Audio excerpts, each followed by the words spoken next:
Polda Banten menindak tegas praktik tambang ilegal di sejumlah wilayah di Banten.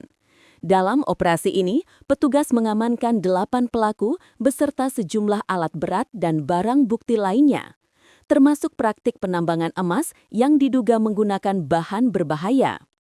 Direktorat Kriminal Khusus Polda Banten bekerja sama dengan Dinas Energi dan Sumber Daya Mineral Provinsi Banten menindak sedikitnya 10 laporan tambang ilegal yang masuk dari masyarakat. Melalui laporan tersebut, penyidik menindaklanjuti 5 kasus galian C ilegal serta 5 kasus penambangan emas tanpa izin. Lokasi tambang ilegal itu tersebar di Kabupaten Tangerang, Jalan Lingkar Macak, dan Gunung Pinang, Kabupaten Serang, serta penambangan emas di Situmulya, Warung Banten, Kabupaten Lebak, Provinsi Banten. Selain tidak memiliki izin, seluruh aktivitas pertambangan juga dilakukan di luar zona yang diperbolehkan. Dari penggerebekan di lapangan, petugas mengamankan 8 pelaku bersama barang bukti berupa 8 unit ekskavator, surat hasil penjualan material, uang tunai Rp 3,5 juta, karung berisi batuan tambang, serta 42 tabung gelundung untuk memproses emas. Polisi juga menemukan indikasi penggunaan sianida tanpa izin yang digunakan untuk mengekstraksi emas secara ilegal. Kerusakan lahan akibat aktivitas tambang ini diperkirakan mencapai 50 hektar dengan potensi kerugian negara sekitar 1 miliar rupiah. Pengungkapan kasus ini sebagai tindak lanjut apa yang menjadi arah kebijakan Bapak Presiden, terutama melakukan penindakan tegas terhadap praktek-praktek atau kegiatan-kegiatan ilegal, terutama illegal mining, baik galian C, emas, maupun illegal mining lainnya.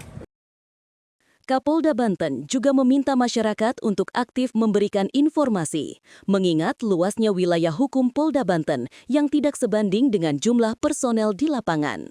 Sementara itu, Kepala Dinas ESDM Provinsi Banten, Ari James Faradi, menjelaskan bahwa maraknya tambang ilegal terjadi karena belum adanya penetapan wilayah pertambangan rakyat atau IPER dari Kementerian ESDM.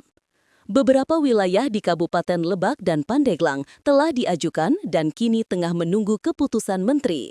Setelah ditetapkan, pemerintah akan melakukan kajian teknis bersama Badan Geologi, termasuk soal potensi tambang hingga pengelolaan lingkungan. Dan kita akan coba melakukan reklamasi pasar tambang. Kita akan cari. Terkait tadi mau ada dilegalkan terkait penambang putih itu posisi seperti apa? Jadi gini, kita sedang menunggu keputusan dari Menteri Kementerian SDM wilayah tambahan rakyat PPR.